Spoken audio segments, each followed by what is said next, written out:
correct all errors in my mind. Truth will correct all errors in my mind. I am mistaken when I think I can be hurt in any way. I am God's son whose self rests safely in the mind of God. And truth will correct all errors in my mind.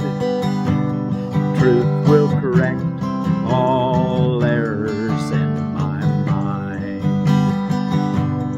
To give and to receive are one in truth.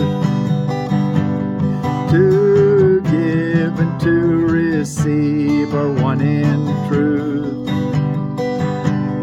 To give and to receive are one in truth.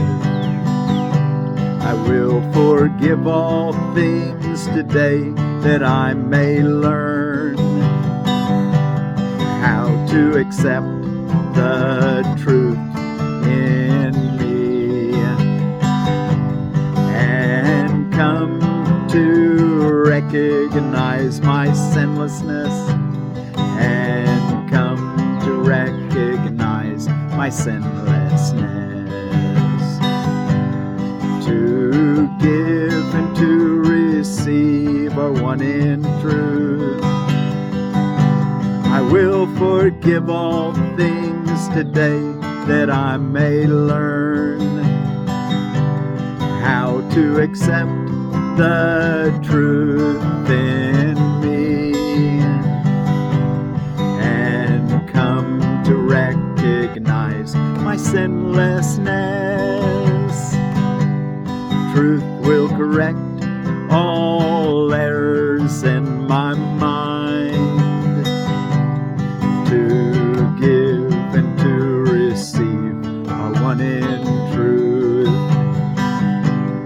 Truth will correct all errors in my mind.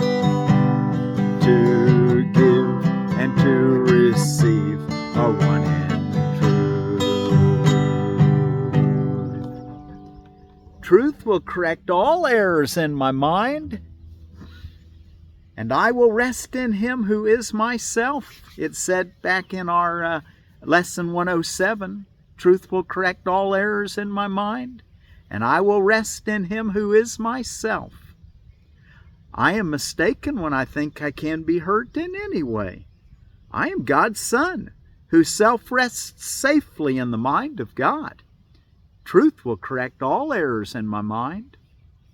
And lesson 108, this is the two reviews for today. To give and to receive are one in truth. Back in lesson 108, it said, I will receive what I'm giving now. Remember, it reminded us it was an easy lesson to understand because you could see the proof of it, that if you give anger, you feel angry. So you're giving what you're receiving. And if you feel joy and you're given joy, you're going to receive joy. So it wanted us to recognize to give and to receive are one in truth. I will receive what I am giving now. To everyone I offer quietness. To everyone I offer peace of mind. To everyone I offer gentleness. To everyone I offer all my love. To give and to receive are one in truth. And today in our review it said, I will forgive all things today that I may learn how to accept the truth in me and come to recognize my sinlessness. To give and to receive are one in truth. So the two review lessons for today. Truth will correct all errors in my mind. To give and to receive are one in truth. Well, I'm Miracle Willie, forgiveness teacher from the Ozarks. And we're studying lesson 119 in the version that's printed by Foundation for Inner Peace here on Sunday, April 28th, 2024. And we're also going to, might as well go to our text reading for today, which is chapter 13. It's the last section, which is section 11, the peace of heaven. The peace of heaven. While you're turning there, from holidays and observances, what's going on around the world. It is Passover week, called Shavuot, which is the festival of weeks in the Jewish calendar. Biological clock day, today to tune into your circadian rhythms. Bravehearts Day, or National Bravehearts Day, which basically honors families dealing with children who have cancer. Clean Comedy Day. When I grow up, I want to be a divine comedian. I'd like to just help people laugh their way right into heaven. Great Poetry Reading Day. Kiss Your Mate Day. That ought to be a good day for every day, huh? Mother Father Deaf Day. National Blueberry Pie Day.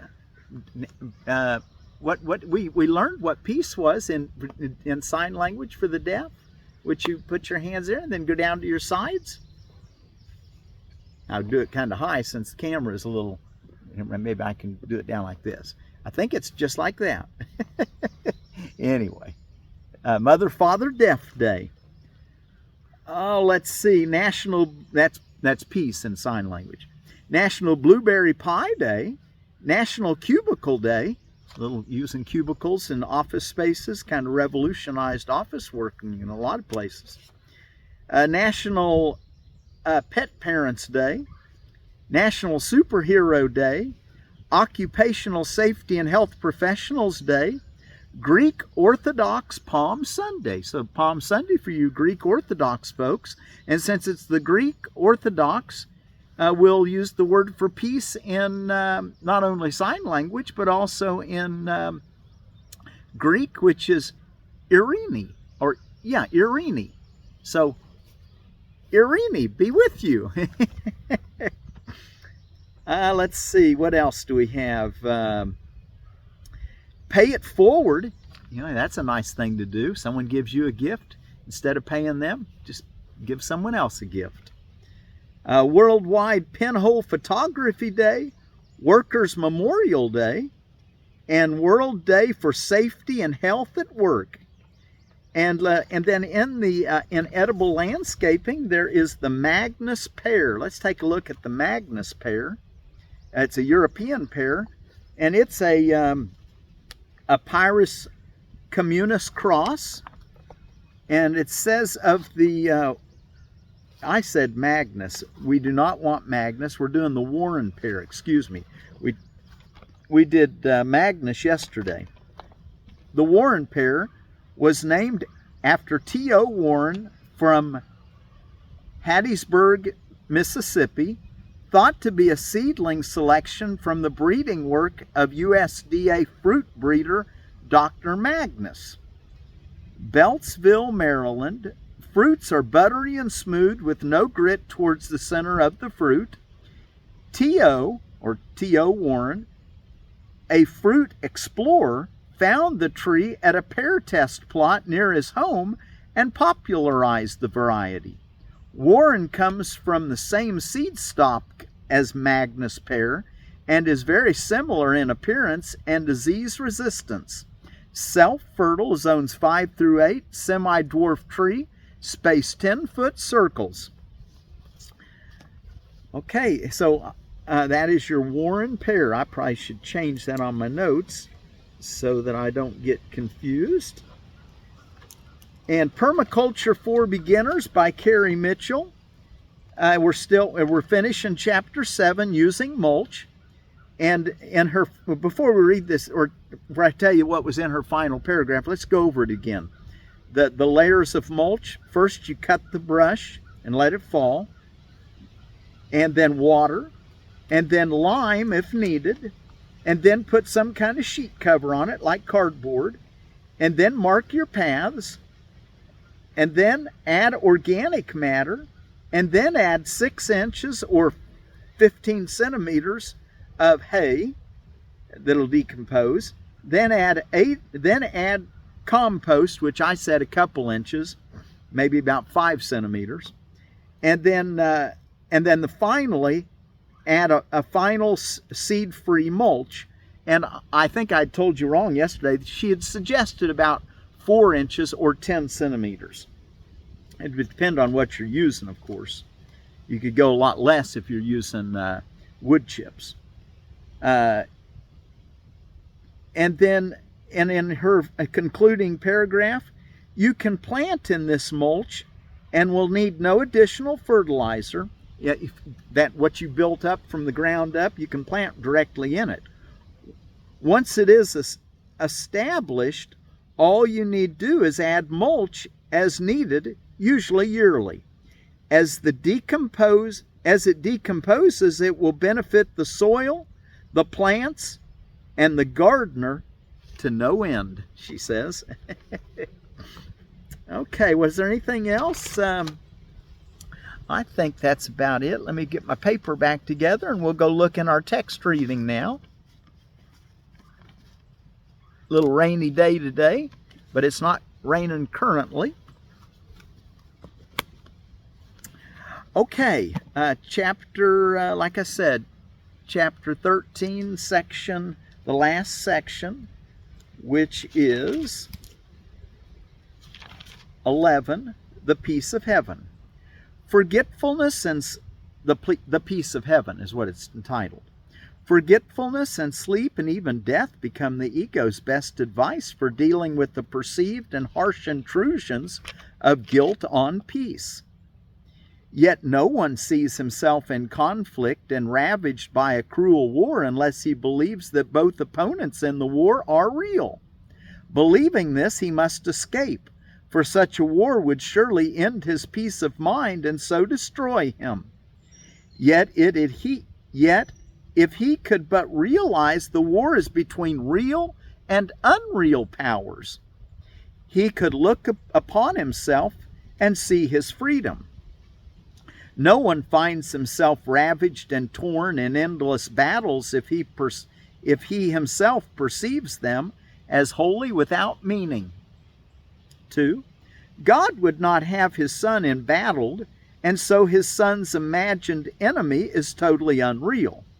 You are but trying to escape a bitter war from which you have escaped. You're trying to escape a war that you've really already escaped. The war is gone, for you have heard the hymn of freedom rising unto heaven. Gladness and joy belong to God for your release, because you made it not. Yet as you made not freedom, so you made not a war that could endanger freedom. Nothing destructive ever was or will be. Nothing destructive ever was or will be. That reminds me in our reading of Truth Will Correct All Errors in My Mind today. He says, I was mistaken when I think I can be hurt in any way. I'm God's son, whose self rests safely in the mind of God. So he's really explaining it in our lesson today. So gladness and joy belong to God for your release, because you made it not. Yet as you made not freedom, so you made not a war that could endanger freedom. Nothing destructive ever was or will be. The war, the guilt, the past are gone as one into the unreality from which they came. Doesn't mean that our beliefs have come to believe that yet.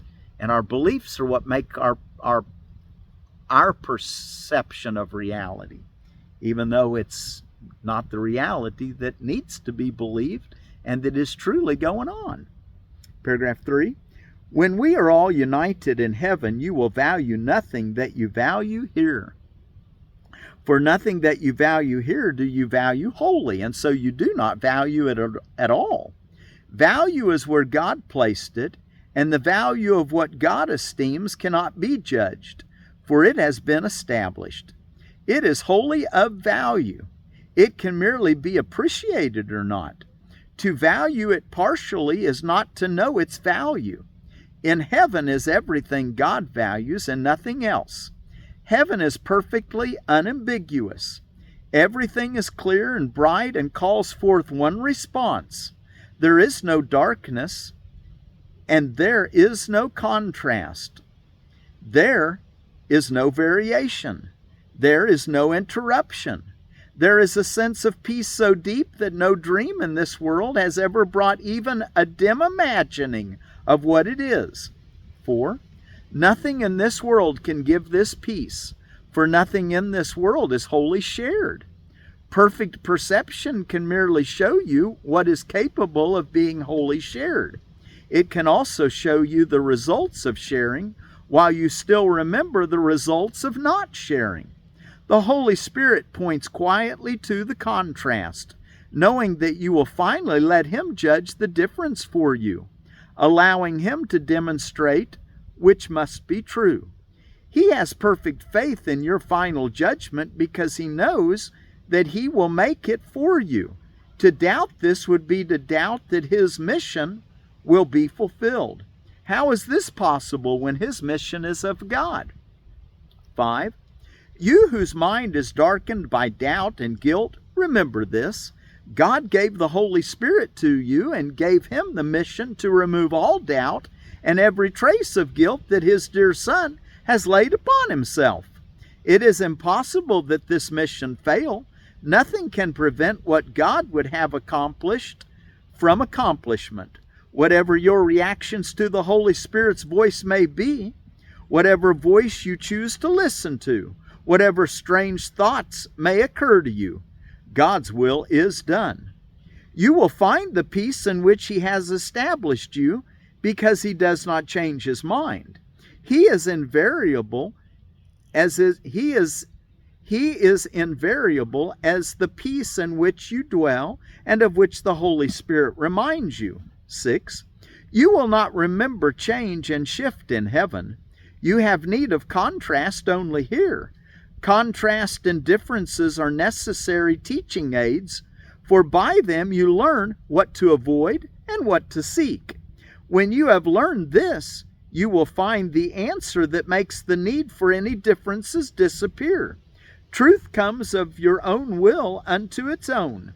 When you have learned that you belong to truth, it will flow lightly over you without a difference of any kind. For you will need no contrast to help you realize that this is what you want, and only this. Fear not, the Holy Spirit will fail in what your Father has given Him to do. The will of God can fail in nothing. That's nice, isn't it? 7. The will of God can fail in nothing. Have faith in only this one thing, and it will be sufficient. God wills you be in heaven, and nothing can keep you from it or it from you. Your wildest misperceptions, your weird imaginings, your blackest nightmares all mean nothing. They will not prevail against the peace God wills for you. The Holy Spirit will restore your sanity because insanity is not the will of God. If that suffices Him, it is enough for you. You will not keep what God would have removed because it breaks communication with you with whom He would communicate. His voice will be heard. God's voice will be heard. Paragraph 8. The communication link that God Himself placed within you, joining your mind with His, cannot be broken. You may believe you want it broken, and this belief does interfere with the deep peace in which the sweet and constant communication God would share with you is known. Yet His channels of reaching out cannot be wholly closed and separated from Him.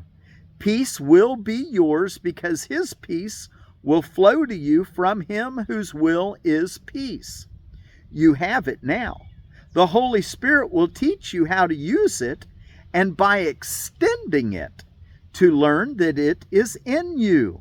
God willed you heaven, and will always will you nothing else. He doesn't will you hell. He only wills you heaven. The Holy Spirit knows only of His will. There is no chance that heaven will not be yours. There is no chance that heaven will not be yours. For God is sure, and what He wills is as sure as He is. 9. You will learn salvation because you will learn how to save. You will learn salvation because you'll learn how to save. It will not be possible to exempt yourself from what the Holy Spirit wants to teach you. Salvation is as sure as God. His certainty suffices. Learn that even the darkest nightmare that disturbs the mind of God's sleeping Son holds no power over him. He will learn the lesson of awakening. God watches over him and light surrounds him. 10. Can God's Son lose himself in dreams when God has placed within him the glad call to waken and be glad? Remember, we're safe in God. We may be dreaming that we're not safe, but that's a dream. Can God's Son lose himself in dreams when God has placed within him the glad call to waken and be glad? He cannot separate himself from what is in him.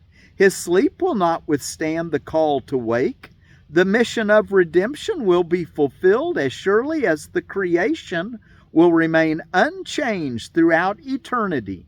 You do not have to know what heaven is yours to make it so. You do not have to know that heaven is yours to make it so. It is so that heaven is yours. Yet to know it, the will of God must be accepted as your will. Wow. Find that oneself, self-realization that Paramahansa Yogananda spoke of. And the last paragraph to finish the chapter, paragraph 11.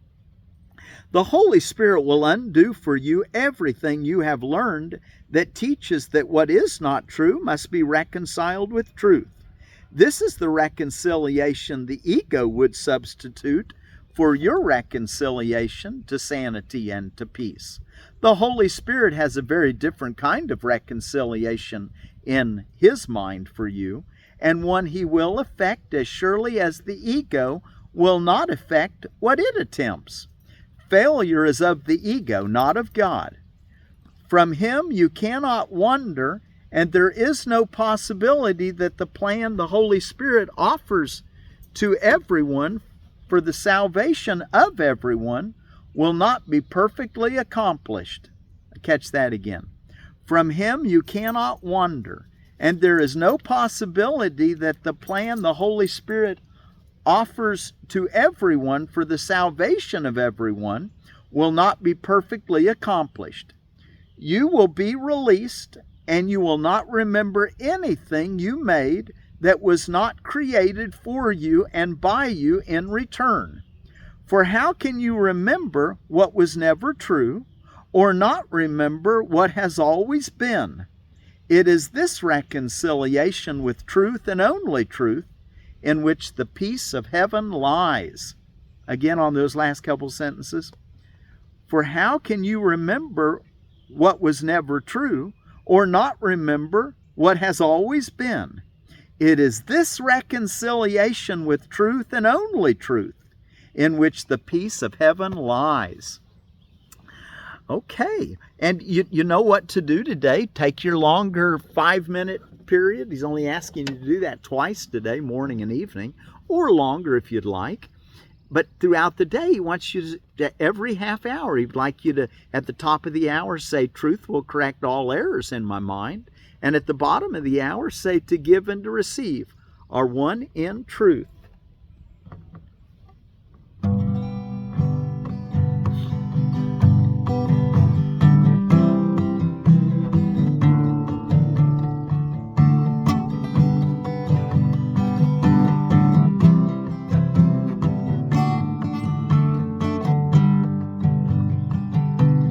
Truth will correct all errors in my mind. Truth will correct all errors in my mind. To give and to receive are one in truth. To give and to receive are one in truth.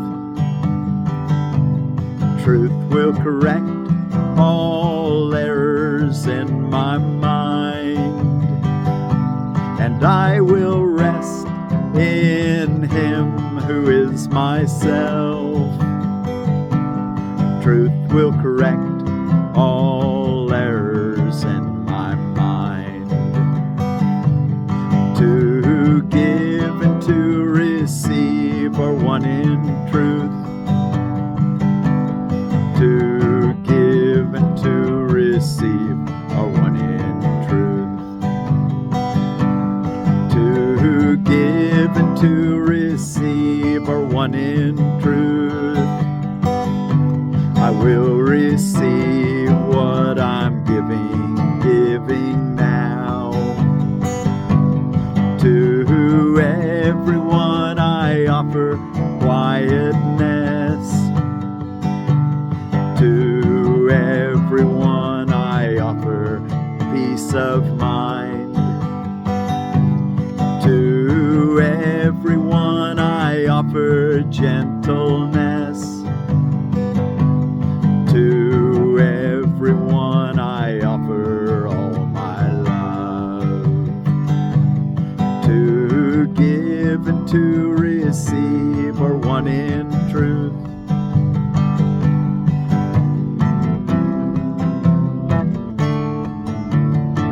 That was back when we were doing the lesson on lesson 107 and 108.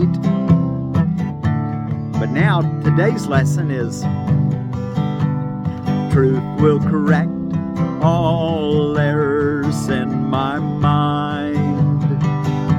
I am mistaken when I think I can be hurt in any way. I am God's son who self-rests safely in the mind of God. Truth will correct all errors in my mind.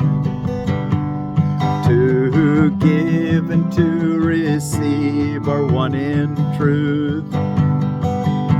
I will forgive all things today that I may learn how to accept the truth in me and come to recognize my sinlessness. To give and to receive are one in truth. Truth will correct all errors in my mind. Truth will correct all errors in my mind. To give and to receive are one in truth. Truth will correct all errors in my mind. I am mistaken when I think I can be hurt in any way. I am God's son who self-rests safely in the mind of God. To give and to receive are one in truth. I will forgive all things today that I may learn how to accept the truth in me and come to recognize my sinlessness. Truth will correct all errors in my mind. To give and to receive are one in truth.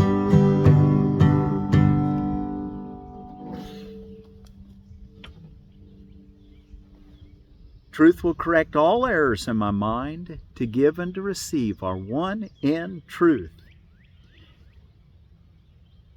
Eiríni.